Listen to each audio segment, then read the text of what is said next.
Kadang kan kita takut tulisan kita itu jelek gitu kan, atau tidak dibaca orang. Jangan ketakutan itu menghalangi kita untuk menulis. Percayalah apa yang kita tulis itu suatu saat pasti ada bermanfaat.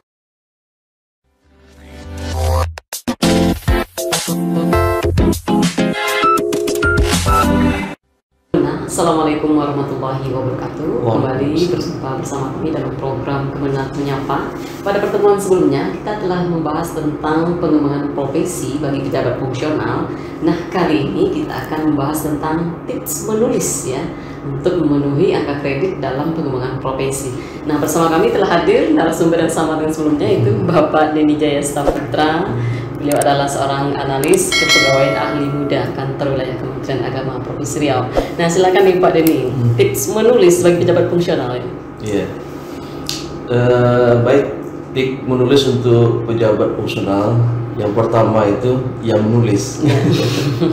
Ya, kalau kita mau menulis ya lakukan, jangan ditunda-tunda lagi kan untuk menulis itu. Tentu kita dalam menulis mempunyai referensi ya, harus ada sumber bacaan. Nah, tentu untuk memulai kebiasaan menulis dimulai dengan membaca. Nah, jadi tip pertama itu yang membaca. Jadi jika kita pengen menulis ya baca beberapa sumber yang akan menjadi referensi kita. Yang kedua, untuk tips menulis ini, kalau kita belum punya ide dalam menulis, itu ide itu nanti sejalannya waktu pasti terbesit dalam pikiran kita. Atau kita membaca buku, atau membaca informasi, membaca regulasi. Kalau ketemu ide, buat catatan kecil. Beberapa ide buat catatan kecil, ini bakal menjadi sumber tulisan saya kan. Nanti mana yang mau kita kembangkan menjadi sebuah tulisan yang utuh. Yang ketiga, kita harus punya target. Target untuk kapan tulisan ini akan kita selesaikan. Terus yang terakhir, mungkin yang keempat ini, kita untuk menggairahkan dalam menulis ini, kita berkumpul dengan orang yang juga hobi menulis. Kita bisa bergabung dengan komunitas menulis misalnya. Nah, memang penting menulis bagi pejabat fungsional ini, cuman terlalu banyak hambatan dalam menulis ya, misalnya malas atau takut, kemudian ada semacam tidak pede ya dengan tulisan kita tulis. Ini gimana caranya?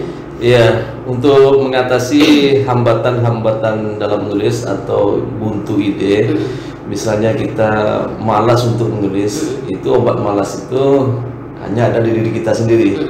Bagaimana kita bisa memotivasi diri kita supaya mau untuk menulis ya, motivasi diri sendiri. Kemudian jika ya kadang kan kita takut tulisan kita itu jelek gitu kan, atau tidak dibaca orang.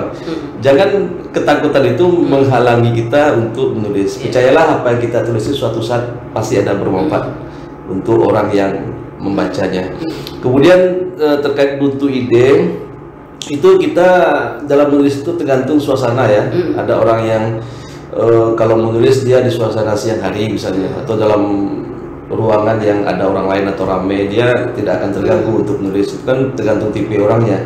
Ada juga orang terganggu jika menulis dalam suasana yang ramai seperti itu, dia cari waktu-waktu yang memang sunyi atau sepi, atau dia menulis di sepertiga malam kan.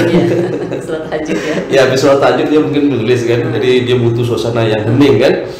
Kemudian cari teman ngobrol ya, diskusi, banyak diskusi. Mungkin kita punya satu ide untuk menulis, coba kita diskusikan dengan kawan kita. Di situ kan kita dapat juga kan sumber-sumber atau masukan dari teman ngobrol kita itu. Kemudian kita bisa juga dengan membaca tulisan-tulisan lama kita. Mana tahu tulisan-tulisan lama itu bisa menginspirasi kita, bisa kita angkat kembali ya. Kita punya artikel yang dulu belum sempat dipublikasikan, atau makalah yang masih relevan, kita bisa makeover lagi. Nah, jadi baca sumber-sumber atau tulisan lama kita, atau itu menjadi sumber tulisan kita nanti ya. Itu adalah tips-tips ya untuk menghalau hantu malas penulis. Nah, cuma karena kita membahas tentang pengembangan profesi untuk pejabat fungsional, tentu ada tulisan-tulisan atau jenis-jenis tulisan yang harus ditulis oleh pejabat fungsional. Silakan nih. Kalau untuk pejabat fungsional tentu tujuannya untuk memenuhi unsur pengembangan profesi kan, untuk angka kredit. Ya, tentu ujung-ujungnya bisa naik pangkat, naik jenjang jabatan kan. tentu kita kembali lagi ke rincian tugas jabatan fungsional kita. Kemarin sudah kita bahas kan, ada tugas pokok, ada pengembangan profesi, kemudian ada unsur penunjang. Nah, coba pada bagian pengembang profesi ini, apa bentuk-bentuk tulisan yang memang ada angka kreditnya?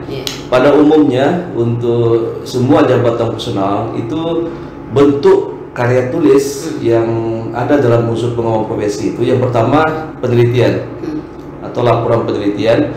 Ini cara mempublikasikannya ada 3 caranya. Yang pertama dipublikasikan dalam jurnal ilmiah atau majalah ilmiah. Yang kedua ini bisa dibukukan, Yang ketiga ini khusus untuk guru itu diseminarkan di sekolahnya. Ini biasanya PTK ya, kalau kepala sekolah itu dalam bentuk PTS. Yang kedua bentuk karya tulis itu, yang kedua itu makalah atau ulasan ilmiah. Yang ketiga presentasi ilmiah. Ini kita mempresentasikan hasil penelitian atau makalah kita di forum ilmiah. Berikutnya artikel ilmiah populer di media massa. Yang keempat itu ya, yang kelima artikel ilmiah di jurnal. Yang berikutnya ini khusus guru, itu modul dan diktat. Kemudian buku, ini untuk semua jabatan fungsional. Kita di antara beberapa jenis bentuk tulisan ini, rasanya kita yang mana yang kita sanggup untuk melakukannya atau menulisnya? Kalau saya fiksi. Ya, jadi kalau di guru itu ada namanya publikasi ilmiah, kemudian ada karya inovatif. Di guru ada karya inovatif itu kadang kita kan tergantung genre kita kan. Ada yang genrenya dia menulisnya ilmiah, yang baku kan, yang kesannya kaku ya. Menggunakan EYD yang benar, baik dan benar gitu kan. Kalau Muslim mungkin lebih ke fiksi ya. Kalau di guru itu ada ya? Namanya karya inovatif. Tapi kalau untuk jabatan fungsional lainnya itu tidak ada ya? Semuanya berbentuk karya tulis ilmiah itu. Jadi guru itu kalau dia tidak mampu membuat yang ilmiah, dia bisa buat yang fiksi tadi ya. Dalam bentuk misalnya dia buat kumpulan puisi. Nah, jadi kalau dia menulis puisi itu setiap 20 puisi itu dihargai 2 angka kreditnya. Itu tidak mesti mata pelajaran bahasa Indonesia? Itu bebas. Siapa saja, baik guru matematika, guru fisika, kalau mau berpuisi silakan. Mungkin kalau guru matematika puisinya kan tentang deretan angka ya. Tapi deretan angka itu tentu dalam puisinya punya makna kan. Kemudian kalau pengen membuat cerita pendek, cerpen, itu kan fiksi. Itu setiap 10 kumpulan tulisan berbentuk cerpen itu dihargai 2 angka kreditnya. Jadi silakan mulai dari mana yang kita tergantung genre kita, mana yang kita sanggup untuk menulisnya. Kemudian tips ini ya. Jadi setelah kita menulis, rasanya mana yang mudah bagi kita. Kalau contoh nih, kalau bagi saya mudah itu mungkin membuat artikel populer ya di media massa atau opini kan. Itu kan tidak terikat dengan ketentuan ilmiah ya kan. Itu kan bebas tuh bahasa kita, bahasa sehari-hari kan. Dari sini nanti kita kembangkan menjadi sebuah makalah. Dari makalah itu kita kembangkan lagi menjadi sebuah laporan penelitian. Jadi makalah ini kan gagasan, ide aja kan. Nah, tidak ada kita melakukan penelitian lapangan. Nah, dari makalah ini kembangkan lagi menjadi sebuah laporan penelitian. Dari tulisan-tulisan kita ini, baik itu makalah maupun penelitian, itu akhirnya bisa kita bukukan nantinya. Nah, jadi pada tahun ini kita membuat makalah misalnya, selesai makalah di tahun ini, tahun depannya makalah itu kita kembangkan menjadi sebuah laporan penelitian. Tahun berikutnya laporan penelitian itu dikembangkan lagi atau dipublikasikan lagi dalam bentuk buku yang ber-ISBN. Jadi sumber tulisan itu bisa dari tulisan-tulisan kita sebelumnya, tinggal kita make over, kita ulang lagi untuk mempublikasikannya. Gitu. Oke, nah ini yang bagian terakhir nih Pak Denny ya. Apa nih pesan-pesan untuk teman-teman kita yang agak menulis ini? Iya, tadi kan di awal sudah kita sampaikan bahwa tip menulis itu yang pertama memulai menulis. Jadi buat target. Jadi kalau guru misalnya, ya kalau guru ini dia buat target. Guru ini kan kalau kita ini kan mengajar setiap hari, dan dia mengajar itu menggunakan berbagai metode dan cara strategi dalam pembelajaran. Jadi setiap pembelajaran setiap materi itu kan berbeda-beda tuh strategi atau metode pembelajarannya. Coba satu semester targetkan satu makalah yang bersumber dari materi yang diajarkan, salah satunya ambil yang kita menggunakan metode tertentu. Jadi kita azamkan dalam diri kita, buat target pribadi kita, bahwa kita menargetkan setiap semester harus jadi satu makalah. Setiap semester satu makalah. Berarti kalau setahun kan 2 makalah kita. Nanti di tahun depannya yang makalah tadi salah satunya kita jadikan sebuah PTK atau laporan penelitian. Kita buat penelitian lapangan di kelas ya. Kemudian dibuat seminar untuk hasil penelitian itu. Tahun ketiga nanti kita targetkan lagi. Laporan penelitian itu kita publikasikan, bisa dipublikasikan di jurnal hasil penelitian tadi. Jadi yang tahun sebelumnya kan sudah diseminarkan saja, sudah dinilai angka kreditnya. Jadi ini bisa dijadikan sumber angka kredit untuk tahun berikutnya kalau kita ubah bentuk publikasinya, dijurnalkan atau dibukukan. Jadi sumber menulis itu tidak mesti harus sumber yang baru.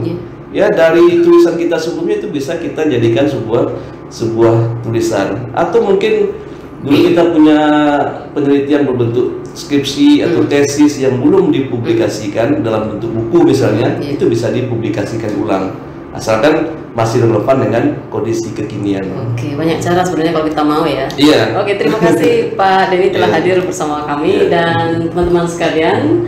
Semoga apa yang kami sampaikan bisa menjadi motivasi ya, terutama untuk semangat menulis. Nah, ini tidak hanya menulis untuk pejabat fungsional, boleh bagi siapapun yang menulis. Oke, terima kasih. Wassalamualaikum warahmatullahi wabarakatuh. Waalaikumsalam warahmatullahi wabarakatuh.